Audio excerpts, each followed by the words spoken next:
Because ಪ್ರಶ್ನೆಗಳು ಭಾಳ ಆಗತ್ತವ, ಉತ್ತರ ಸಿಗೋಲ್ತು.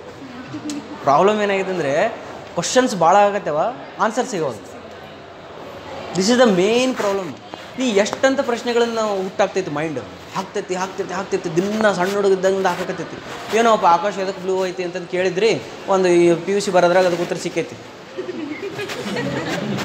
ಹೌದಲ್ಲ, PUC ಬರೋದ್ರಾಗ ಒಂದು ಉತ್ತರ ಸಿಕ್ಕೈತಿ. ಭೂಮಿ ಸೂರ್ಯ ಈ ಕಡೆ ಹುಡ್ತಾನ, ಸೂರ್ಯ ಈ ಕಡೆ ಮುಳುಗ್ತಾನ ಅಂತ ಅಂದ್ಕೊಂಡಿದ್ವಿ. ಹುಡ್ತಾನ ಮುಳುಗ್ತಾನ ಅಂತ ಅವಾಗ ಹೇಳ್ಕೊಟ್ಟಿದ್ರು. ಆಮೇಲೆ ಎಲ್ಲ ಅದು ಹುಟ್ಟಲ್ಲ ಮುಳುಗಲ್ಲ, ನಾವು ತಿರುಗ್ತೀವಿ. ಒಬ್ಬ ಅಜ್ಜ ಇದ್ನಂತ ಹೇಳಿದ್ನಲ್ಲ ಒಂದು ಕತೆ. ಒಬ್ಬ ಅಜ್ಜ ಇದ್ನಂತ, ಅವ ಈಗಿನ ಸೈಂಟಿಸ್ಟ್ ಏನು ಹೇಳಿದ್ರು ನಂಬ್ತಿದ್ದಿಲ್ಲಂತವ. ಇಲ್ಲ ಮತ್ತು ಅಜ್ಜ ನೀ ಏನು ಸೈಂಟಿಫಿಕ್ ಏನು ನಂಬವಲ್ಲಿ, ಮತ್ತು ಭೂಮಿ ತಿರುಗ್ತೈತೆ ಅಂತಾರಲ್ಲ, ಮತ್ತು ನಿನ್ನ ಪ್ರಕಾರ ಏನಂತಾರೆ? ಬಾಯಿಲಿ ಅಂತ ಕರ್ಕೊಂಡು ಗುಡಿಗೆ ಕರ್ಕೊಂಡೋಕನ. ಗುಡಿ ಒಳಗೆ ಅದು ಮ್ಯಾಲಿರ್ತಲ್ಲ, ಏನೋ ಇದು ಇಟ್ಟಿರ್ತಾರಲ್ಲ ಕಳಶ, ದೊಡ್ಡದಿತ್ತಂತ, ಒಂದು 5-6 ಅಂತಸ್ತಿನ ಗುಡಿ ಇತ್ತಂತ. ಮ್ಯಾಲೆ ಕರ್ಕೊಂಡೋಗಿ ತುದಿಗೆ ಅವ್ನು ಕರ್ಕೊಂಬಂದು ಹಿಂಗೆ ದೂಕಿದಂಗೆ ಮಾಡಿದ್ನು. ಅವ್ನು ತಲೆ ತಿರುಗಿತಂತ.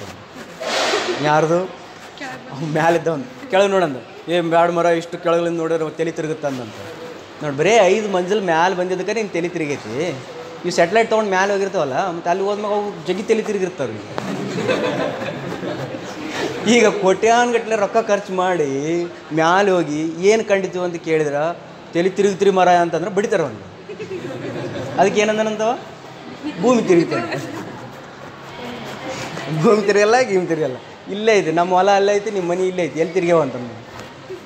ಅಂದರೆ ನಂಬಲಾರ್ದವ್ರಿಗೆ 1000 ರೀಸನ್ಸ್ ಅದಾವೆ, ನಂಬೋರ್ಗು 1000 ರೀಸನ್ಸ್ ಅದಾವೆ. ಬಟ್ ಅಜ್ಜ ಏನು ಮಾಡಿಬಿಟ್ಟಾನಂದ್ರೆ ಎಲ್ಲ ಪ್ರಶ್ನೆಗಳಿಗೂ ಉತ್ತರ ಕಂಡು ಹಿಡ್ಕೊಂಬಿಟ್ಟಾನ.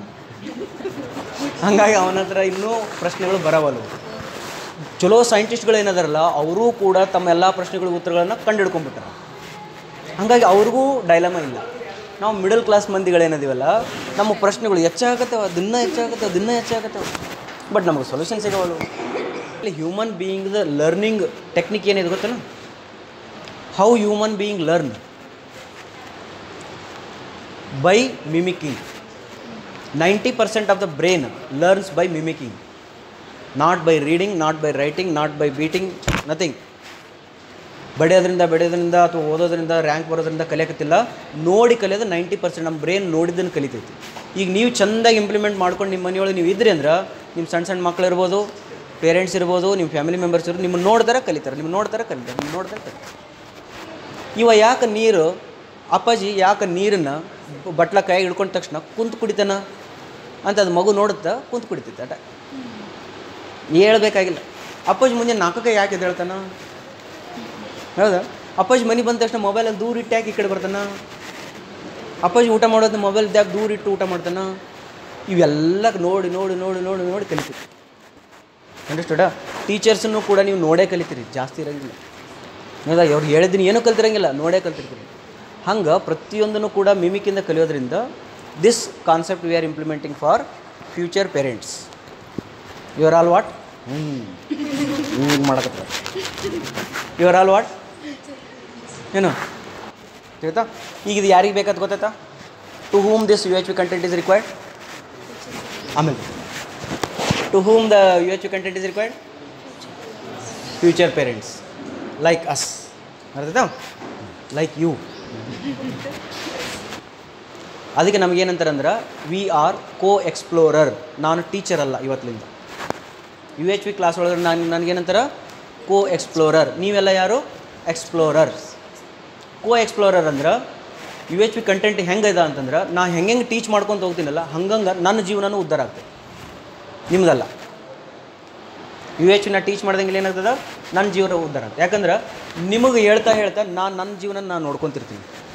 ನಿಮಗೆ ಹೇಳ್ತಿರ್ತೀನಲ್ಲ, ಕುಂತು ನೀರು ಕುಡಿಬೇಕು ಅಂತ ಹೇಳಿದಾಗ ನಾನು ಯೋಚನೆ ಮಾಡಿದ್ನಲ್ಲ, ನಾ ಎಷ್ಟು ದಿನ ನಿಂತು ಕುಡ್ದೀನಿ ಅಂತೇಳಿ. ಅಂದರೆ ನಿಮ್ಮ ಜೊತೆಗೆ ನಾನು ಇಂಪ್ಲಿಮೆಂಟ್ ಮಾಡ್ಕೊಳಕತ್ತೀನಿ, ಎಕ್ಸ್ಪ್ಲೋರ್ ಆಗತ್ತೀನಿ. That's why this is benefit for me also. ಅದಕ್ಕೆ ನಾವು ಒಂದು ಕ್ಲಾಸ್ ತಪ್ಸಂಗಿಲ್ಲ, ಒಂದು ಕ್ಲಾಸು ತಪ್ಸೋದು ಬೇಡ. ಅಕಸ್ಮಾತಾಗಿ ಏನೋ ಒಂದು ಸಂಡೇಗೆ ಇವು ಯಾವ ಹಬ್ಬ ಗಿಬ್ಬ ಬಂದು ಅಂದ್ರೆ, ನೀವು ಲಿಮಿಟೆಡ್ ಹುಡುಗರು ಬರ್ತೀನಿ ಅಂದ್ರೆ ಸಂಡೇ ತೊಗೊಳೋಣ. ಈಗ 40 ಹುಡುಗರು ಬ್ಯಾಚ್, ಹೌದಾ? ಸಂಡೇ ತೊಗೊಳೋಣ. ಬಟ್ ಈ ಕ್ಲಾಸಸ್ಸನ್ನು ಒಟ್ಟು ಬಿಡೋದು ಬೇಡ. ಎಲ್ಲ ಮುಗೀತು, ಇಂಟರ್ನಲ್ಲು ಬಂತು, ಎಲ್ಲ ಮುಗಿದೋಯ್ತು, ಆದರೂ ಒಂದಿಷ್ಟು ಟಾಪಿಕ್ಸ್ ಉಳಿದು ಅಂತಲೂ ತಿಳ್ಕೊಳ್ರಿ. ಆದರೂ ಬಿಡೋದು ಬೇಡ, ಅವನು ಮುಗಿಸೇ ಬಿಡೋಣ. This is my motto. ನನಗೇನು ಒಬ್ಬರು ಬಂದರೂ ಮಾಡ್ತೀನಿ, ಇಬ್ಬರು ಬಂದರೂ ಮಾಡ್ತೀನಿ, ಯಾಕಂದ್ರೆ ನನ್ನ ಎಕ್ಸ್ಪ್ಲೋರ್ ಆಗ್ತದೆ. ಎಕ್ಸಾಂಪಲ್ ಅಂದ್ರೆ, ದಾನ ಮಾಡೋದು ಒಳ್ಳೆಯದೋ ಕೆಟ್ಟದ್ದು? ಒಳ್ಳೆಯದು. ಈಗ ನೀವು ಒಳ್ಳೆಯದು ಅಂತ ಅನಿಸ್ತು. ಈಗ ಕೆಲವು ಕಾನ್ಸೆಪ್ಟ್ಗಳು ಹಿಂಗೆ ಬರೋಕ್ಕೆ ಶುರು ಮಾಡ್ತಾವೆ. ಸರ್ ದಾನ ಮಾಡ್ಬೇಕ್ರಿ, ಬಟ್ ರೊಕ್ಕ ಕೊಡಬಾರ್ದ್ರಿ ಇನ್ನೊಬ್ರಿಗೆ. ಅವ ಏನು ಕೇಳ್ತಾನೆ ರೀ, ಅಕ್ಕಿ ಕೇಳಿದ್ರೆ ಅಕ್ಕಿ ಕೊಡ್ರಿ, ಬಟ್ಟೆ ಕೇಳಿದ್ರೆ ಬಟ್ಟೆ ಕೊಡ್ರಿ, ರೊಕ್ಕ ಕೊಟ್ಟರೆ ಅವಾಗ ಕೆಟ್ಟು ಹೋಗ್ತಾನೆ ರೀ. ದೇರ್ಫೋರ್ ದಾನದೊಳಗಡೆ ಶ್ರೇಷ್ಠ ದಾನ ಅಂತಂದ್ರೆ ಅನ್ನದಾನ. ಒಬ್ಬ ಹೇಳಿದ, ಸರ್ ಅನ್ನದಾನ ಕೊಟ್ಟಿರ್ತೀವಿ ರೀ, ಅವು ಅದನ್ನು ತೊಗೊಂಡು ಹಿಂಗಾಗುತ್ತೆ ರೀ, ಹಂಗಾಗುತ್ತೆ ರೀ, ರಕ್ತದಾನ ಮಹಾದಾನ ರೀ. ಇನ್ನೊಂದು ದಾನ, ಹನ್ನೊಂದು ದಾನ ಅಂದ್ರೆ ಈ ನೋಡಿ, ಈಗ ದಾನ ಮಾಡೋದು ಒಳ್ಳೇದು ಕೆಟ್ಟದಕ್ಕೆ ಇಷ್ಟು ಡಿಬೇಟ್ಸ್ ಬರಕತ್ತೆ. ಹಾಗಾದ್ರೆ ನೀನು ಮನಸ್ಸಿನೊಳಗೆ ಕುಂತ್ಕೊಂಡಾಗ ನಾನು ದಾನ ಮಾಡ್ಬೇಕಂತ ಕುಂತೀನಿ, ಏನು ಮಾಡಲಿ ಅಂತ ಯೋಚನೆ ಮಾಡಿದಾಗ ನೀವು ವೆರಿಫೈ ಮಾಡು. ಒಂದು ಕಾನ್ಸೆಪ್ಟ್ ತಗೋ, ರಕ್ತದಾನ ಮಹಾದಾನ ಕರೆಕ್ಟಾಗಿ ತಪ್ಪ ವೆರಿಫೈ ಮಾಡು. ಸರಿ ಅನ್ನಿಸ್ತು ಅಂತಂದ್ರೆ ಅದನ್ನ ಇಂಪ್ಲಿಮೆಂಟ್ ಮಾಡು, ಇಲ್ಲ ಅಂತಂದ್ರೆ ಬಿಡು. ಅನ್ನದಾನ ಮಹಾದಾನ ತಗೋ, ಅದನ್ನ ವೆರಿಫೈ ಮಾಡು, ತಗೋ. ನಿನಗೆ ಯಾವ ದಾನನೂ ಚಲೋ ದಾನ ಅಲ್ಲ, ಸಮಾಧಾನನ ಮಹಾದಾನ ಅಂತ ಸಮಾಧಾನ ಮಹಾದಾನ ಅಂತೇಳಿ ಮನ್ಯಾಗ ಕುಂತ್ಕೊಂಡಿದ್ದು ಅದು ಚಲೋ ಅನಿಸ್ತಾ ಅದನ್ನು ಮಾಡು. ರೆಸ್ಟ್ರಿಕ್ಷನ್ಸ್ ಇಲ್ಲ, ಭಾಳ ಲೋಡ್ ತೊಗೊಂಡು ಹೋಗ್ಬೇಡ ತಲೆ ಮೇಲೆ. ಜಗತ್ತೆಲ್ಲ ದಾನ ಮಾಡೋಕತ್ತೈತಿ, ನೀ ಸಮಾಧಾನದಲ್ಲಿ ಕುಂತಿಯಲ್ಲ, ಚಿಂತೆ ಮಾಡಬೇಡ. ನಿನಗೆ ಅದು ಚಲೋ ಅನ್ಸತ್ತಿಲ್ಲ ಚಲೋ. UHV ನಿಮ್ಗೆ ಏನು ಮಾಡ್ತದ ಅಂತಂದ್ರೆ ಯಾವ ಕಾನ್ಸೆಪ್ಟನ್ನೂ ಕೂಡ ನಿಮ್ಗೆ ಹೇಳಂಗಿಲ್ಲ. ಏನು ಹೇಳಂಗಿಲ್ಲ? ಕಾನ್ಸೆಪ್ಟ್ಸ್ಗಳನ್ನು ಹೇಳಂಗಿಲ್ಲ. ನೀವು ಹಿಂಗೆ ಮಾಡಿರಿ, ಹಂಗೆ ಮಾಡಿರಿ, ಅದನ್ನು ಮಾಡಿರಿ, ಇದನ್ನು ಮಾಡಿರಿ ಅನ್ನೋ ವರ್ಡ್ ಏನಾದ್ರು ನನ್ನ ಬಾಯಾಗ ಬಂತಂದ್ರೆ ರಿಮೈಂಡ್ ಮಾಡಿರಿ, ನಾನು ಅವತ್ತಲ್ಲಿ ಹೇಳಂಗಿಲ್ಲ. ನೀವು ಹಿಂಗೆ ಇರ್ರಿ ಅಂತ ನಾನು ಹೇಳಂಗಿಲ್ಲ. ನಾವು ನಿಮ್ಗೆ ಏನು ಮಾಡ್ತೀವಿ ಅಂದರೆ ನಿಮ್ಮ ಥಿಂಕಿಂಗ್ ಎಬಿಲಿಟಿನ ಡೆವಲಪ್ ಮಾಡ್ತೀವಿ. ಏನು ಮಾಡ್ತೀವಿ? ಥಿಂಕಿಂಗ್ ಎಬಿಲಿಟಿನ ಡೆವಲಪ್ ಮಾಡ್ತೀವಿ. ನೀನು ಹಿಂಗೆ ಥಿಂಕ್ ಮಾಡು, ಹಿಂಗೆ ಥಿಂಕ್ ಮಾಡು ಅಂತ ನೀನು ಥಿಂಕಿಂಗ್ ಎಬಿಲಿಟಿನ ಡೆವಲಪ್ ಮಾಡ್ತೀವಿ. ಇಲ್ಲಿ ಮಾಡ್ರಿ ಅನ್ನಕತ್ತೀನಿ, ಏನು ಮಾಡ್ರಿ ಅನ್ನಕತ್ತೀನಿ? ಥಿಂಕ್ ಮಾಡ್ರಿ ಅನ್ನಕತ್ತೀನಿ. ತಿಳಿದಾ? ಆ ಥಿಂಕಿಂಗ್ ಡೆವಲಪ್ ಮಾಡಿದ ಮೇಲೆ ನನಗೊಂದು ಕಾನ್ಫಿಡೆನ್ಸ್ ಬರ್ತದೆ, ಈ ಒಂದು ಥಿಂಕಿಂಗ್ ಲೆವೆಲ್ ಡೆವಲಪ್ ಆಗೈತೆ ಅಂತೇಳಿ. ಆ ಥಿಂಕಿಂಗ್ ಲೆವೆಲ್ ಡೆವಲಪ್ ಆದಮೇಲೆ ನೀವು ಏನು ಡಿಸಿಷನ್ ತೊಗೊಂತಿಲ್ಲ ಅದು ಸರಿ ಇರ್ತೈತೆ. ಬಿಕಾಸ್ ನಾನು ನಿಮ್ಮ ಜೊತೆ 1 ಸೆಮಿಸ್ಟರ್ ಕನೆಕ್ಟೆಡ್ ಇರ್ತೀನಿ. 1 ಸೆಮಿಸ್ಟರ್ ಆದಮೇಲೆ ನಿಮ್ಮ ಜೀವನದೊಳಗೆ ಏನೇನು ತಪ್ಪು ಮಾಡ್ತೀರಿ, ಏನೇನು ಸರಿ ಮಾಡ್ತೀರಿ ನಾನು ಅಲ್ಲಿ ಇರೋಂಗಿಲ್ಲ. ಬಟ್ ನನಗೆ ಕಾನ್ಫಿಡೆನ್ಸ್ ಏನು ಬರ್ತದೆ, UHV ಟೀಚ್ ಮಾಡಿದ ಮೇಲೆ ನಿಮ್ಮ ಥಿಂಕಿಂಗ್ ಡೆವಲಪ್ಮೆಂಟ್ ಆಗೈತಿ. ನಿಮ್ಮ ಲೈಫ್ ಸ್ಟೈಲನ್ನ ನಾನು ನೋಡ್ತೀನಿ, ದಿನನಿತ್ಯ ನೋಡ್ತೀನಿ. UHV ಆದಮೇಲೆ ನಿಮ್ಮ ಜೀವನ ಚರಿತ್ರೆನ ನೋಡ್ತೀನಿ, ನಿಮ್ಮ ಹಾವಭಾವಗಳನ್ನು ನೋಡಿ ನನಗೆ ಕಾನ್ಫಿಡೆನ್ಸ್ ಬರ್ತದೆ. ಇವನಿಗೆ UHVಯಿಂದ ಅವನದು ಥಿಂಕಿಂಗ್ ಡೆವಲಪ್ ಆಗೈತಿ. ನೀನು ಅರ್ಧ ಆ ಕಂಟೆಂಟ್ಗಳನ್ನು ಅಂದರೆ ನಿನ್ನಲ್ಲಿರ್ತಕ್ಕಂಥ ಥಿಂಕಿಂಗ್ ಎಬಿಲಿಟಿ ಡೆವಲಪ್ ಮಾಡೋದು UHV ಸಿಲೆಬಸ್. ಅಂದರೆ ಈ ಒಂದು 2-3 ಇಯರ್ಸ್ ಬ್ಯಾಕ್ ಒಂದು ಲೈನ್ ಸಮಯ ಬದಲಾಗುತ್ತದೆ, ಹಾಂ ಅದು ಬರ್ಬೋದು. ಸಮಯ ಬದಲಾಗುತ್ತದೆ, ಸಮಯ ಯಾವಾಗಲೂ ಬದಲಾಗುತ್ತದೆ ಅನ್ನೋ ಒಂದು ವರ್ಡನ್ನು ಬೇಕಾದ್ರೆ ನೀವು ಪಾಸ್ಟ್ ಒಳಗೆ ಯೋಚನೆ ಮಾಡಿರಿ, ಅವಾಗೂ ಬದಲಾಗ್ತಿತ್ತು, ಈಗೂ ಬದಲಾಗ್ತಿತ್ತು, ಮುಂದೂ ಬದಲಾಗ್ತಿತ್ತು. ಹೌದಾ? ಯಾರನ್ನ ಕೇಳಿದ್ರೆ ನೀವು ಒಪ್ತಾರ? ಸಮಯ ಬದಲಾಗುತ್ತಿರುತ್ತದೆ ಅಂತ ಒಪ್ತಾರ? ಯಾವ ಪ್ಲೇಸ್ ಒಳಗೆ ಕೇಳಿದ್ರು ಒಪ್ತಾರ? ಹಂಗಾರೆ ನಾವು ಅದನ್ನೇನು ಅನ್ಬೋದು, ಈ ಸ್ಟೇಟ್ಮೆಂಟನ್ನು ವೆರಿಫೈ ಮಾಡಿದೆ, ನ್ಯಾಚುರಲಿ ಅಕ್ಸೆಪ್ಟೆಡ್ ಸ್ಟೇಟ್ಮೆಂಟ್ ಅಂತೇಳಿ. ಓಕೆ, ಈಗ ಅಕಸ್ಮಾತ್ ಹಿಂಗೆ ಮಾತಾಡ್ತಾ ಸರ್ ಹಂಗೆ ಹೆಂಗೆ ರೀ ಸಮಯ ಎಲ್ಲಿ ಬದಲಾಗುತ್ತೆ ರೀ? ನಾ ಹೇಳ್ತೀನಿ ನೋಡಿ, ಮಾಡಂಗಿಲ್ಲ ನೋಡಿ ಸರ್. ಒಂದು 100 ವರ್ಷ 200 ವರ್ಷದಿಂದನೂ 30 ದಿನ ಇದ್ದವು ಒಂದು ತಿಂಗಳಿಗೆ, 24 ತಾಸು ಇದ್ದವು ರೀ. 1 ತಾಸು ಅಂದ್ರೆ 60 ನಿಮಿಷ ಇತ್ತು ರೀ. ಎಲ್ಲಿ ಸಮಯ ಬದಲಾಗೈತೆ ರೀ? ನಾವು ಬದಲಾಗಿವಿ, ಸಮಯ ಬದಲಾಗೈತಿ. ಅಂದರೆ ಈ ಡಿಬೇಟ್ ಬಂತಿದೆ. ಇನ್ನು ಈ ಸಮಯ ಅಂದರೆ ಏನು ಹೇಳಿದೆ? ಫೀಲಿಂಗ್ಸಿಗೆ ಹೇಳಿಯೋ ಏನು ಟೈಮ್ಗೆ ಹೇಳಿಯೋ? ಸಮಯ ಬದಲಾಗುತ್ತದೆ ಅಂತಂದ್ರೆ with what context you are telling, what is a time means? ಅಂದರೆ ಕಂಪ್ಲೀಟಾಗಿ ಸೋಷಿಯಲಿ ಚೇಂಜ್, ಮೆಂಟಲಿ ಚೇಂಜ್, ಆಮೇಲೆ ನಮ್ಮ ಲೈಫ್ ಸ್ಟೈಲ್ ಚೇಂಜಸ್. ಈಗ ಒಂದು 100 ಇಯರ್ಸ್ ಬ್ಯಾಕ್ ಇದ್ದಂಗೆ ಈಗಿದ್ದಂಗೆ ಫ್ಯೂಚರ್ ಒಳಗೆ ಇರೋದಿಲ್ಲ. ಹೌದಾ? ಅಂದರೆ ಅದು ಸಮಯ. It's not a time. What it ticks that is not the time. ಅಂದರೆ ನೀ ಫೀಲಿಂಗ್ಸ್ ಬಗ್ಗೆ ಹೇಳ್ತಿದ್ದೆ ಅಂದರೆ ದಟ್ ಇಸ್ ಓಕೆ, ಅಕ್ಸೆಪ್ಟೆಡ್. ಹಿಂಗೆ ಏನು ಮಾಡಬೇಕು ನಾವು ಯೋಚನೆ ಮಾಡಿ. ನಿಮ್ಮ ಹತ್ರ ಏನಾರ ಅದನ್ನು ಅಪೋಸ್ ಮಾಡೋದಿದ್ರೆ ಹೇಳ್ರಿ, ಬಟ್ ಜೆನ್ಯೂನ್ಲಿ ಬರ್ತಿರ್ಬೇಕು. ಕರೆಕ್ಟಾಗಿ ಬರ್ತಿತ್ತು ಅಂತಂದ್ರೆ ಅದು ನಾವು ಹೇಳ್ಕೊಬೋದು. ಮತ್ತು ಕೇರ್ ಅಂತ ಐತೆ, ನಾವು ಕೇರ್ ಮಾಡೋದು. ಹೌದು, ಕೇರ್ ಮಾಡ್ಬೇಕು ಅನ್ಸುತ್ತೆ ನಿಮಗೆ ಇನ್ನೊಬ್ಬರನ್ನ? ಅಲ್ಲ, ಕೆಲವರು ಅಪೋಸ್ ಮಾಡ್ತಾರೆ. ಈ 4 ಕ್ವಶನ್ ಕೇಳೋದಕ್ಕಿಂತ ಮುಂಚೆ first starts from me. Care, ಇನ್ನೊಬ್ರನ್ನ ಕೇರ್ ಮಾಡೋದು ನಿಮ್ಗೆ ಇಷ್ಟ ಆಗುತ್ತಾ? ಬೇಡ. ನಾನು ಇನ್ನೊಬ್ರಿಗೆ ಹೇಳಿನಿ, ಕ್ಲೋಸ್ಗೆ ಇದು ಡೆಫಿನೇಷನ್ ಕೊಟ್ಟಿಲ್ಲ. ಇಲ್ಲ, ಇನ್ನೊಬ್ಬರನ್ನ ಕೇರ್ ಮಾಡೋಕೆ ಇಷ್ಟ ಆಗುತ್ತಾ? ಅಪ್ಪ ಅಮ್ಮನ ಕೇರ್ ಮಾಡೋಕೆ ಇಷ್ಟ ಆಗಲ್ಲ? ನಾ ಏನು ಹೇಳಿದೆ? ನಾನು ಏನಂದ್ರೆ ಇನ್ನೊಬ್ಬರು ಅಂದಿನಿ, ಅಂದರೆ ನಿನ್ನನ್ನು ಬಿಟ್ಟು ಇನ್ನೊಬ್ಬರು. ಆ ಇನ್ನೊಬ್ಬರ ಜಾಗದೊಳಗೆ ನೀನು ಯಾರನ್ನ ಇಮ್ಯಾಜಿನ್ ಮಾಡಿ ಆನ್ಸರ್ ಮಾಡ್ತಿದ್ದು ನೀನು ಬಿಟ್ಟಿದ್ದು. ಡೇಂಜರ್ ಐತಿ ಇದು ಕ್ವಶನ್. ನೀ ಇಲ್ರಿ ಅಂತಂದು ಅಂದ್ರೆ ಅರ್ಥ ನೀ ಎನಿಮಿನ ನೆನಪು ಮಾಡ್ಕೊಂಡೆ ಆ ಪ್ಲೇಸ್ ಒಳಗೆ. ನೀ ಆ ಪ್ಲೇಸ್ ಒಳಗೆ ಯಾರನ್ನ ಕುಂದಿಸಿದಿ? ಯಾರನ್ನು ಕೇರ್ ಮಾಡಲ್ಲ. ಅಲ್ಲಿ ಅಪ್ಪಾಜಿನ ಕುಂದಿಸಿ ನೋಡಿದ್ರ, ಮಕ್ಕಳನ್ನ ಕುಂದಿಸಿ ನೋಡಿದ್ರ, ನಾಳೆ ಇನ್ನೊಬ್ಬರು ಅಂತೇಳಿ ವೆಕೆಂಟ್ ಪ್ಲೇಸ್ ಬಿಟ್ಟಾಗ ಆ ಪ್ಲೇಸನ್ನು ತುಂಬಿಸಿ ಆನ್ಸರ್ ಮಾಡೋದು ನಿನ್ನ ಜವಾಬ್ದಾರಿ. Do you love any one ಅಂತ ಕೇಳಿದಾಗ no sir I don't love ಅಂತಂದ್ರೆ ಅರ್ಥ ಎನಿ ಒನ್ ಜಾಗದೊಳಗಡೆ ನೀನು ಬ್ರೇಕಪ್ ಮಾಡಿದ ಹುಡುಗಿನ ಕುಂದಿರ್ಸಿರ್ತೀನಿ ಮತ್ತೆ. ಹೌದಲ್ಲ? Yes sir I love some one ಅಂತಂದ್ಬಿಟ್ಟು ಮುಗಿದೋತು. ಆ ಸಮ್ ಒನ್ ಯಾರ ಇರ್ಬೋದು. Loving is a nature, caring is a nature, smiling at some one is a nature. That is a natural accepted or not? This is a question. First question ನಾವು ಕೇಳ್ಕೊಂಡು, ನಾನು ಇನ್ನೊಬ್ಬರನ್ನ ಖುಷಿ ಪಡಿಸ್ಬೇಕಂತ ಅದೂ ಇಲ್ಲ, ಇನ್ನೊಬ್ಬರನ್ನ ಕೇರ್ ಮಾಡ್ಬೇಕಂತ ಅದೂ ಇಲ್ಲ. ಇದ್ರೆ ಇಲ್ಲೋ ಕರೆಕ್ಟಾ? Okay, anger is it naturally accepted? ಇನ್ನೊಬ್ಬರನ್ನ ಸಿಟ್ಟಿಗೆ ಹೇಳ್ಸೋದು is it good or bad ಅಂತ ಕೇಳಿದ್ರೆ ಬ್ಯಾಡ್. ಗುಡ್ ಐತಾನೆ ಎಲ್ಲರ ಯಾರ ಹತ್ರ ಆಯಿತಾ? ಅಪೋಸಿಷನ್ ವರ್ಡ್ಸ್ ಏನದವಲ್ಲ, ಆ್ಯಂಗರ್ ಆ್ಯಂಡ್ ಲವ್ ಅಂತ ತಿಳ್ಕೊಳ್ರಿ, ಅಥವಾ ಅಟ್ಯಾಚ್ಮೆಂಟ್ ಅಥವಾ ಇಂಥ ಆ್ಯಂಗರ್ ಆ್ಯಂಡ್ ಲವ್ ಅಂತ ತಿಳ್ಕೊಳ್ರಿ. ಇದರೊಳಗಡೆ ಎಲ್ಲರಿಗೂ ಆ್ಯಂಗರ್ ಅಂದ್ರೆ ಬ್ಯಾಡ್ ಅನ್ಸುತ್ತೆ. ಸರ್ ಸಿಟ್ಟಿಗೆದ್ರೆ ಅವ್ರ ಮೇಲೆ ಸಿಟ್ಟಿಗೆ ಹೇಳಿದ್ರೆ ಉದ್ದಾರ ಆಗಲ್ಲ ರೀ, ಅದ್ರ ಸಹ ಅವ್ರಿಗೆ ಸಿಟ್ಟಿಗೆ ಹೇಳ್ತಿರ್ತೀನಿ ರೀ. ಬಟ್ ನನಗೆ ಒಂದೇ ಉತ್ತರ ಕೊಡು, ಸಿಟ್ಟು ಒಳ್ಳೇದು ಕೆಟ್ಟದು ಅಷ್ಟೇ. ಅಂದರೆ ಟೈಮ್ ಡಿಪೆಂಡೆಂಟ್ ಬೇಡ, ನನಗೆ ಕರೆಕ್ಟಾಗಿ ಉತ್ತರ ಕೊಡು. ಸಿಟ್ಟು ಒಳ್ಳೇದೋ ಕೆಟ್ಟದ್ದು, irrespective of all these three all places nothing.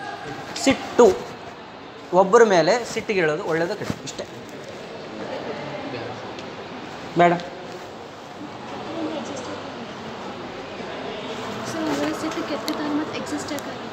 Exist ಯಾಕೆ ಆಗ್ತದೆ? ಓಕೆ, ಎಕ್ಸಿಸ್ಟ್ ಯಾಕೆ ಆಗ್ತದೆ ಅಂದರೆ ಈ ಯೂನಿವರ್ಸ್ ಒಳಗಡೆ that is a universal law, that is a complementary to each other ಅಂತ. There is no good, there is no bad, they are all complementary to each other. Complementary to each other ಅಂತಂದ್ರೆ what is a day ಅಂತ ನಿಮಗೆ explain ಮಾಡಬೇಕಾದ್ರೆ night ಇರಲೇಬೇಕು. If there is no night, if you have not seen night, then you will never understand what is day. ಕುರುಡ್ರಿಗೆ ಏನು ಕಾಣ್ತದೆ ಅಂತ ಕೇಳಿದ್ರೆ ನೀವೇನಂತೀರಿ? ಕತ್ಲು ಕಾಣ್ತೈತೆ. ಆ್ಯಕ್ಚುಲಿ ಅವ್ರಿಗೆ ಕತ್ಲು ಅಂದ್ರೆ ಗೊತ್ತಿಲ್ಲ, ಅದಕ್ಕೆ ಏನು ಕಾಣ್ತೈತೆ? ನಿನಗೆ ಗೊತ್ತೈತೆ ಕರೆಂಟ್ ಅದಾಗ ಕತ್ಲಾಕೈತೆ ಅಂತೇಳಿ, ಅದಕ್ಕೆ ನೀ ಕುರುಡ್ರಿಗೆ ಏನು ಕಾಣುತ್ತೆ ಅಂತ ಕೇಳಿದ್ರೆ ಕತ್ಲು ಕಾಣ್ತೈತೆ ಅಂತೇಳಿ. ಕರೆ ಒಂದು ಹೇಳ್ಬೇಕಂದ್ರೆ ಅವ್ರಿಗೆ ಏನು ಕಾಣುತ್ತೆ ನಮಗೆ ಗೊತ್ತಿಲ್ಲ, ಯಾರಿಗೂ ಗೊತ್ತಿಲ್ಲ. ಏನು ಕಾಣುತ್ತೆ ಕುರುಡ್ರಿಗೆ? ಹೇಳ್ರಿ ನೋಡಿ, ಕುರುಡ್ರಿಗೆ ಏನು ಕಾಣುತ್ತೆ? ಕತ್ಲು ಕಾಣುತ್ತೆ ಅಂತೀರಿ. ಕತ್ಲು ಅಂದ್ರೆ ಗೊತ್ತಿಲ್ಲ ಅವನಿಗೆ, ಕರಿ ಅಂದ್ರೂ ಗೊತ್ತಿಲ್ಲ ಅವನಿಗೆ. ನೀವು ಕರಿ ನೋಡಿರಪ್ಪ ಇದು ಕರಿ ಅಂತೇಳಿ, ಮತ್ತು ಎಲ್ಲ ಮುಚ್ಚಿದಾಗ ಕತ್ಲು ಕಾಣ್ತೈತೆ ನಿಮ್ಗೆ, ಅವ್ನು ನೋಡೇ ಇಲ್ಲಲ್ಲ. ಹೌದಿಲ್ಲ? ಹಾಂ, ದಟ್ಸ್ ವೈ ಈ ರೀತಿ ಯೋಚನೆ ಮಾಡೋದು. ಅಂದರೆ ನಿಮ್ಮ ಮೈಂಡನ್ನು ಒಂದು ಸ್ವಲ್ಪ ಎಂಟ್ಯಾಂಗಲ್ಮೆಂಟ್ ಮಾಡೋದು ಬಂದ್ ಮಾಡೋ. ಪ್ರೀ ಕಂಡೀಷ್ನಿಂಗ್ ಅಂತಾರೆ. ಮುಂದೆ ಚಂದ ವರ್ಡ್ಸ್ ಬರ್ತಾವೆ, ಭಾಳ ಚಂದ ಅದಾವೆ. ಪ್ರೀ ಕಂಡೀಷ್ನಿಂಗ್ ಅಂದರೆ ಅಸಂಪ್ಷನ್ಸ್ ಮಾಡ್ಕೊಂಡ್ರಿ, ಅಸಂಪ್ಷನ್ ಮಾಡ್ಕೊಂಡು ಆನ್ಸರ್ ಮಾಡ್ತೀರಿ. ಬೇಡ, ಅಸಂಪ್ಷನ್ ತೆಗಿರಿ. ನ್ಯಾಚುರಲ್ ನಿಮ್ಮ ಮನಸ್ಸಿಗೆ ಏನು ಬರ್ತದೆ ಅದಷ್ಟೇ. ಸಿಟ್ಟು ಒಳ್ಳೆಯದೋ ಕೆಟ್ಟದ್ದು, ದ್ವೇಷ ಒಳ್ಳೆಯದೋ ಕೆಟ್ಟದ್ದು, ಯಾರನ್ನ ಯಾತಕ್ಕೋಸ್ಕರ ಎಲ್ಲಿ ಇಲ್ಲ, ಬರೀ ಅದಷ್ಟೇ ಕೇಳು. ದ್ವೇಷ ಒಳ್ಳೆಯದೋ ಕೆಟ್ಟದ್ದು. ನನಗೆ ಬಡ್ದಿರ್ತಾನೆ ರೀ ಸರ, ಮತ್ತು ಅವ್ನು ದ್ವೇಷ ಮಾಡಬಾರ್ದನ್ರಿ, ಕತ್ತಿ ಹೇಳ್ಬೇಡ. ದ್ವೇಷ ಒಳ್ಳೆಯದೋ ಕೆಟ್ಟದ್ದು ಅಷ್ಟೇ ನಮಗೆ ಆನ್ಸರ್ ಬೇಕು. UHV ನಾನು ನಿಮ್ಗೆ ಹೆಂಗೆ ಹೇಳಕತ್ತಿಲ್ಲ, ಹಿಂಗೆ ನಮಗೆ ಟ್ರೈನ್ ಮಾಡಿ ಕಳಿಸ್ತಾರೆ. ಭಾಳ ಮಾತಾಡಬೇಡ, ಒಂದೇ ಉತ್ತರ ಕೊಡು. ದ್ವೇಷ ಒಳ್ಳೆಯದೋ ಕೆಟ್ಟದ್ದು, ಪ್ರೀತಿ ಒಳ್ಳೆಯದೋ ಕೆಟ್ಟದ್ದು. ಸರ್ ಪ್ರೀತಿ ಮಾಡ್ಕೊತಿರ್ತೀವಲ್ಲ ರೀ, ನಾವು ಅವ್ರು ಪ್ರೀತಿ ಮಾಡ್ಕೊತ ಗೊತ್ತಾಗ್ತಂದ್ರೆ ಅವ್ರು ಗ್ರ್ಯಾಂಟೆಡ್ ತಿಳ್ಕೊಂಬಿಡ್ತಾರೆ ರೀ. ಹಾಗಾಗಿ love is not good sir. ಅದು ಕತ್ತಿ ಹೇಳ್ಬೇಡಪ್ಪ. ಹೌದಾ? ಇನ್ನೊಬ್ಬರನ್ನ ಖುಷಿ ಪಡಿಸೋದು ಒಳ್ಳೆಯದೋ ಕೆಟ್ಟದ್ದು? ಒಳ್ಳೆಯದು ನೋಡ್ರಿ. ಇನ್ನೊಬ್ರು ಖುಷಿ ಪಡಿಸೋದು ಒಳ್ಳೆಯದೋ ಕೆಟ್ಟದ್ದು? ನಮ್ಮಷ್ಟಕ್ಕೆ ನಾವು ಖುಷಿಯಿಂದ ಇರೋದು ಒಳ್ಳೆಯದೋ ಕೆಟ್ಟದ್ದು? ಆಯಿತಾ? ಇವು ಏನದಾವಲ್ಲ ಈ ಪ್ಯಾರಾಮೀಟರ್ಸ್, ನಾ ಕೌನ್ಸ್ಲಿಂಗ್ ಮಾಡ್ತಿರ್ತೀನಲ್ಲ ಬೇರೆದವ್ರಿಗೆ, ಹಿಂಗೆ ಹೇಳಿ ಕುಂದಿರ್ತೀನಿ. ಗಂಡ ಹೆಂಡ್ತಿ ಒಂದೇ ಮನೆಯೊಳಗಡೆ ಆರಾಮಾಗಿರೋದು ಒಳ್ಳೆಯದೋ ಕೆಟ್ಟದ್ದು? ಒಳ್ಳೆಯದೋ ಕೆಟ್ಟದ್ದು? ಸರ್ ಒಳ್ಳೇದ್ರಿ, ನಮಗೂ ಗೊತ್ತೈತ್ರಿ ಅದು, ಬಟ್ ಕೇಳಂಗಿಲ್ಲ ರೀ. ಬಿಡು, ನೀ ಕತೆ ಹೇಳೋಕೋಬೇಡ, ನೀ ಕತೆ ಹೇಳ್ಬೇಡ. ನನಗೆ ಬರೇ ಒಂದು ಉತ್ತರ ಕೊಡು. ಇಬ್ಬರು ಆರಾಮಾಗಿ ಸಂಸಾರ ಮಾಡ್ಕೊಂಡು ಹೋಗೋದು ಒಳ್ಳೇದೋ ಕೆಟ್ಟದ್ದು ಅಷ್ಟೇ ಹೇಳಿ ನನಗೆ. ಸರ್ ನನಗೆ ಗೊತ್ತೈತ್ರಿ ಅದು ಒಳ್ಳೇದೇ ಅಂತೇಳಿ, ಬಟ್ ಅವರು ಒಪ್ಪಾಗ್ತಾ ಇರಲ್ರಿ. ನಾನೇನು ಒಳ್ಳೆ ಅಂತೀನಿ ನನ್ರಿ, ಅವ್ರು ಬಾ ಅಂತಂದ್ರೆ ನಾವು ಇಬ್ಬರು ಕೂಡ ಆರಾಮ್ ಮನೆಯಾಗ ಇರ್ತೀವಿ ರೀ, ಬಟ್ ಬರಾಕ್ತಾ ಇರಲ್ರಿ. 10 ಕಾಲು ಹಚ್ಚಿನ್ರಿ, 20 ಕಾಲು ಹಚ್ಚಿನಿ, ಸುಮ್ಮನೆ ಇರೋ ನೀ. ಫಸ್ಟ್ ನನಗೆ ಉತ್ತರ ಕೊಡು, ಒಳ್ಳೆಯದೋ ಕೆಟ್ಟದ್ದು? ಲಾಸ್ಟ್ಗೆ ಏನಂತ ನಾವು ಅನ್ನ ಬೇಕವ. ಅವ ಕೆಟ್ಟದ್ರಿ ಅಂತಂದ್ರೆ ಎದ್ದು ನಡಿ, ಒಳ್ಳೇದಂದ್ರೂ ಎದ್ದು ನಡಿ. ಇವ ಅನ್ನಪ್ಪ ಸರ್ ಒಳ್ಳೇದ್ರಿ. ಈಗ ನೆಕ್ಸ್ಟ್ ಆನ್ಸರ್ ಏನು ಹೇಳು ಅಂದ್ರೆ ಏನಾರ ಮಾಡು ಕೂಡಿಬಾಡ್ರಿ, ಇಷ್ಟೇ ಆನ್ಸರ್. ಸರ್ ಮನಸ್ಸು ನಿಂದಿರ್ಬೇಕಾದ್ರೆ ಏನು ಮಾಡಬೇಕು? ಮನಸ್ಸು ಭಾಳ ಓಡಾಕತ್ತೈತ್ರಿ ಸರ್ ನಮ್ಮದು, ಮನಸ್ಸು ನಿಂದಿರ್ಬೇಕಾದ್ರೆ ಏನು ಮಾಡಬೇಕು? UHV ಆನ್ಸರ್ ಮಾಡ್ತೈತಿ, ನಿಂದಿರಿಸ್ಬೇಕು.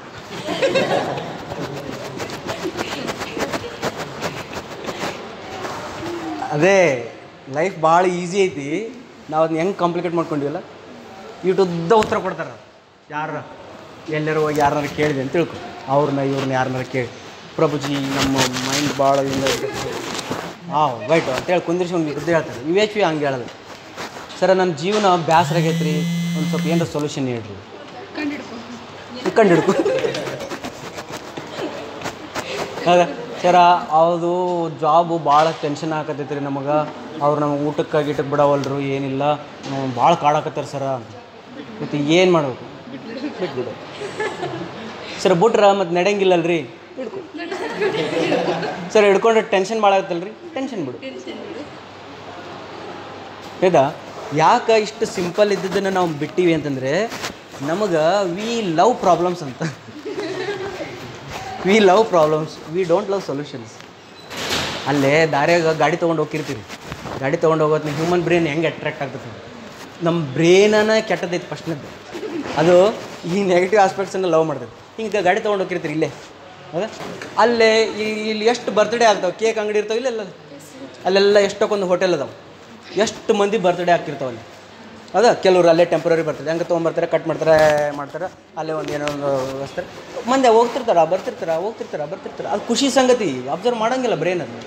ಬಟ್ ಅದೇ ಪಕ್ಕಕ್ಕೆ ಒಬ್ಬ ಬಡಿತಿರ್ತಾನೆ, ದಬ್ಬ ಬಡಿತಿರ್ತಾನೆ, ಓಸರು ನಿಂತು ನೋಡ್ತಿರ್ತಾರೆ. ಬಟ್ ಕೇಕಿಗೆ ಯಾಕೆ ನೋಡಲ್ಲ? ಖುಷಿ ಸಂಗತಿ ಯಾಕೆ ನೋಡ್ಬಾರ್ದು? Because our brain attracts more. ಅದಕ್ಕೆ ಮನೆಗೊಂದು ಮಗು ಹುಟ್ಟೈತ್ರಿ ಸರ, ಬರ್ರಿ ಹೆಸರಿಡಾಕತ್ತೀವಿ ಅಂತಂದ್ರೆ, ಸರ್ ಹಂಗಾಗೈತ್ರಿ ಸರ, ಬರಂಗಿಲ್ಲ ಸರ, ನಮ್ಮ ಮನೆ ಕೆಲಸದವ್ರಿ ಅಂತೀವಿ. ಸರ್ ಮೊನ್ನೆ ನಮ್ಮ ಮನ್ಯಾಗ ತಿರ್ಕೊಂಡಾರ ಸರ, ಬರಬೇಕು ಸರ್, ಅವಶ್ಯ ಯಾಕೆ ಬರ್ತಾರೆ ಅವ್ರು ಸತ್ತಾಗ? ಬಿಕಾಸ್ ಅಳೋದು ಭಾಳ ಇಷ್ಟ ಆಗ್ತೈತಿ. ತೀರ್ಕೊಂಡು ಹೋಗ್ಯಾನ, ಅವ ಇದ್ದಾಗ ಅವ್ನಿಗೆ ಏನು ಒಳ್ಳೆ ಕೆಲಸ ಮಾಡಿಲ್ಲ, ನೀವು ಸತ್ತ ಮೇಲೆ ಹೋಗಿ ಬಂದುಬಿಟ್ರೆ, ಪ್ರೆಸೆಂಟ್ ಆಗಿ ಬಂದುಬಿಟ್ರೆ ಏನು ಒಳ್ಳೇದಾಕೈತಾನ? ಆದ್ರೂ ನಾವು ಅಲ್ಲಿ ಅದು ಮಗು ಹುಟ್ಟೈತಿ ಪಾಪ, ಅದ್ರ ಮುಂದೆ ಹೋಗಿ ಎಲ್ಲರೂ ಕೂಡಿ ಆಟ ಆಡಿದ್ರೆ ಚಂದ ಖುಷಿ ಪಡ್ತೈತಿ. ಈಗ ಬರಾಕತ್ತೈತಿ ಜಗತ್ತಿನಾಗ ಬರ್ತ್ಡೇ ಪಾರ್ಟಿ, 1ನೇ ವರ್ಷ ಬರ್ತ್ಡೇ ಪಾರ್ಟಿಗೆ ಯಾರೂ ಹೋಗಂಗಿಲ್ಲ, 2ನೇ ವರ್ಷ ಬರ್ತ್ಡೇ ಪಾರ್ಟಿಗೆ ಯಾರೂ ಹೋಗಲ್ಲ, ಸತ್ತ ಮೇಲೆ ಎಲ್ಲರೂ ಹೋಗ್ತಾರೆ. ಈ ಜಗತ್ತು ಹೆಂಗೈತೆ ನೋಡಿ. ಯಾಕೆ ಹಿಂಗೆ? Because our brain likes more that negative sadness. ಅರ್ಧದ this is we love our problems. ಅದಕ್ಕೆ ಯಾರು ಅಳಾಕತ್ತಾರೆ ಅಂತ ತಿಳ್ಕೊಳ್ರಿ, ನನ್ನ ದೊಡ್ಡ ಪ್ರಾಬ್ಲಮ್ ಅದಾವ ಅಂತೇಳಿ ಬಿಟ್ಬಿಡ. ಎಲ್ಲ ನಂಗೆ ಗೊತ್ತೈತಿ, ಏನಿರಲ್ಲ ಪ್ರಾಬ್ಲಮ್ಸ್, ಸುಮ್ಮ ಅಳ್ತಿರ್ತಾರೆ. Because they love crime. ತಿಳಿತಾ? ಇದು 4 ಯೂನಿಟ್ ಅದಾವೆ ಇದರೊಳಗಡೆ, ಇಷ್ಟು ಸಾಕು ಇವತ್ತು. 1ನೇ ಯೂನಿಟ್ ಒಳಗಡೆ ಸೆಲ್ಫ್ ಬಗ್ಗೆ ಅದ. 1ನೇ ಯೂನಿಟ್ ಪೂರ ಏನೈತಿ? ಸೆಲ್ಫ್ ಅದ. 1ನೇ ಯೂನಿಟ್ ಒಳಗೆ ಸೆಲ್ಫ್ ಆ್ಯಂಡ್ ಫ್ಯಾಮಿಲಿ ಅದ. ಫಸ್ಟ್ ಇಂಪ್ಲಿಮೆಂಟೇಷನ್ ಏನಾಗಬೇಕಂತವ್ರದ್ದು, ನಾನು ಉದ್ಧಾರ ಆಗಬೇಕು. ನಮ್ಮ UHV ನಮಗೆ 10 ವರ್ಷ ಟೈಮ್ ಕೊಟ್ಟರು. ಎಷ್ಟು ವರ್ಷ? 10 ವರ್ಷ ನೀನು ಉದ್ಧಾರ ಆಗ, ಬೇರೆದಾರನ್ನ ಉದ್ಧಾರ ಮಾಡೋಕೆ ಹೋಗಬೇಡ ಅಂತ. ನಾನು UHV ಕಂಟೆಂಟ್ ಯಾರಿಗೂ ಮನೆಗೆ ಹೇಳಿಲ್ಲ, ನಾನು ಉದ್ಧಾರ ಆಗ್ಬೇಕಂತೇಳಿ. 10 ವರ್ಷ ಆದ್ಮೇಲೆ ಹೇಳ್ಬೇಕಂತ ನಮ್ಮ ಫ್ಯಾಮಿಲಿ ಇಲ್ಲಿ ನಮಗೆ ರೂಲ್ ಮಾಡಿಕೊಟ್ರೆ ಅಂತೇಳಿ ನಿಮ್ಗೆ ಹೇಳಕತ್ತೀವಿ ಅಷ್ಟೇ. ಅದ 10 ವರ್ಷ ನನಗೆ, ಅದಾದಮೇಲೆ ನಾನು 10 ವರ್ಷ ಉದ್ಧಾರ ಆದಮೇಲೆ ನಮ್ಮ ಫ್ಯಾಮಿಲಿ ಉದ್ಧಾರ ಆಗಿ ಶುರು ಆಗುತ್ತೆ. ಯಾಕಂದ್ರೆ ನಾನು ನೋಡ್ತೈತಿ ದಿನ ಯಾಕೆ ಚೇಂಜ್ ಆಗ್ಯಾನ ನೀವು ಅಂತೇಳಿ. ಅವ್ರು ನೋಡಿಕೊಂಡು ಇಂಪ್ಲಿಮೆಂಟ್, ಅವ್ರಿಗೆ 10 ವರ್ಷ ಕೊಟ್ಟರೆ time. Total UHV 4 level. First self, ಆಮೇಲೆ ಫ್ಯಾಮಿಲಿ, ಆಮೇಲೆ ಸೊಸೈಟಿ, ಆಮೇಲೆ ನೇಚರ್. 4 ಲೆವೆಲನ್ನು ಚೇಂಜ್ ಮಾಡ್ಕೊಂಡು ಅಂಡರ್ಸ್ಟ್ಯಾಂಡ್ ಮಾಡ್ಕೊಂಡು 40 ವರ್ಷ ಟೈಮ್ ಕೊಟ್ಟರೆ. It's not like 1 day 2 day 3 day work ಅಲ್ಲ, ಇದು ಭಾಳ ಕನೆಕ್ಟೆಡ್ ಇರ್ರಿ. ಅಂದರೆ ನಾಳಿಂದ PPT ಹಚ್ಚಿ ಅವ್ರು ಏನು ಹೇಳ್ಯಾರ ಅದನ್ನೆಲ್ಲ ಹೇಳ್ತಾ ಹೋಗ್ತೀನಿ.